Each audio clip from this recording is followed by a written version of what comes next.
Hello மக்களே, Joy hub சேனலில் இன்றைக்கி நம்ம குவிக்காக ஒரு ஆனியன் சட்னி எப்படி பண்ணுறதுன்னு பார்த்துடலாம். இது இட்லிக்கும் தோசைக்கும் ரொம்ப டேஸ்டியாக இருக்கும். என் சேனலை இன்னும் சப்ஸ்கிரைப் பண்ணலைன்னா சப்ஸ்கிரைப் பண்ணிக்கோங்க. அப்படியே பக்கத்தில் இருக்கிற பெல் ஐக்கானையும் கிளிக் பண்ணிக்கோங்க.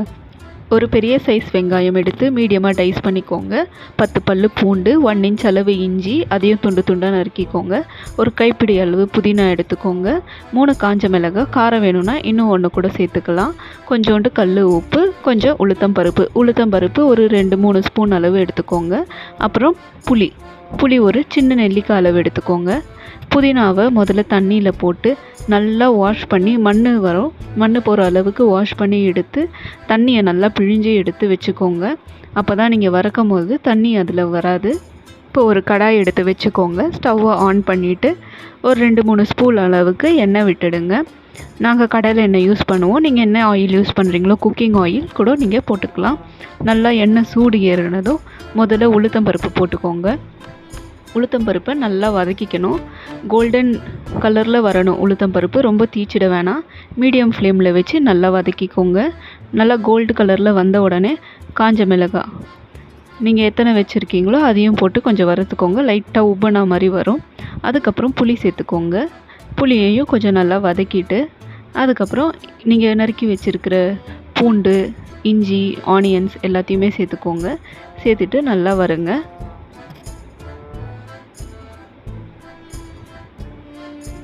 அதுக்கப்புறம் நீங்கள் வச்சுருந்த கல் உப்பையும் போட்டுக்கோங்க. போட்டுட்டு கொஞ்சம் நல்லா ஃப்ரை பண்ணிகிட்டே இருங்க. ஆனியன் ரொம்ப ஃப்ரை பண்ணணும்னு அவசியம் இல்லை. ஒரு லைட் டிரான்ஸ்பரண்ட் கலரில் வந்துடும். அது வரைக்கும் ஃப்ரை பண்ணால் போதும்.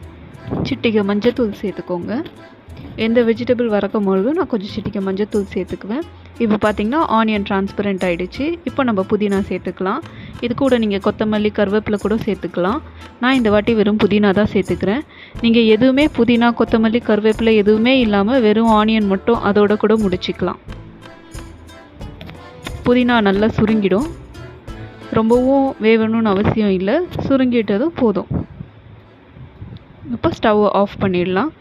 ஆஃப் பண்ணிவிட்டு கொஞ்சம் நேரம் அது அப்படியே ஆறட்டும். அது ஆறுறதுக்குள்ளே நம்ம side by side idli ready பண்ணிக்கலாம். இட்லிக்கு பாத்திரத்தில் தண்ணியை ஊற்றி நான் எப்போவுமே துணி போட்டு தான் இட்லி வேக வைப்பேன். ஒன்ஸ் தண்ணி சூடாயிட்ட உடனே கொதி வந்துடும். அது வரைக்கும் தட்டு போட்டு மூடி வைக்கலாம். கொதி வந்த அப்புறம் நம்ம இட்லி ஊற்றினோம்னா இட்லி நல்லா சாஃப்டாக வரும். இப்போ ஓப்பன் பண்ணி பார்த்தோன்னே நல்லா ஸ்டீம் வந்துருச்சு. தெரியுதா, புகை வருது. இப்போ நம்ம இட்லி மாவு எடுத்து துணியில் ஊற்றிக்கலாம். ஊற்றிட்டு க்ளோஸ் பண்ணி வச்சிடலாம்.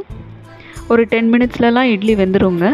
இப்போ நம்ம ஆற வச்சுருந்ததை எல்லாத்தையும் மிக்ஸி ஜாருக்கு ட்ரான்ஸ்ஃபர் பண்ணிவிட்டு நல்லா கிரைண்ட் பண்ணிக்குவோம். ஆல்ரெடி உப்பு போட்டதுனால செக் பண்ணிவிட்டு உப்பு தேவைன்னா தூள் உப்பு சேர்த்துக்கோங்க.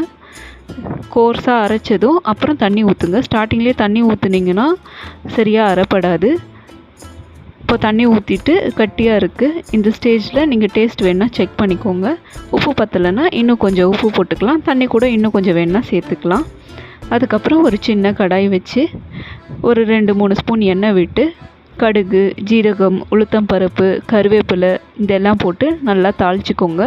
இந்த ஸ்டேஜில் கூட நீங்கள் வேணால் ஒரு காஞ்ச மிளகாய் கிள்ளி தாளிச்சிக்கலாம். இல்லை அதுலேயே காரம் கரெக்டாக இருந்ததுன்னா நீங்கள் போடணும்னு அவசியம் இல்லை. தாளித்து ரொம்ப தீக்க வைக்காமல் அதில் கொட்டி மிக்ஸ் பண்ணி விட்டுடுங்க. சட்னி ரெடி. இப்போ இட்லி வெந்திருக்கும். நம்ம அதையும் செக் பண்ணிக்கலாம். இட்லி நல்லா வெந்துருச்சுங்க. இப்போ துணியோட தட்டில் கவுத்துட்டு தண்ணி தெளித்து இட்லி எடுத்து வச்சாச்சு.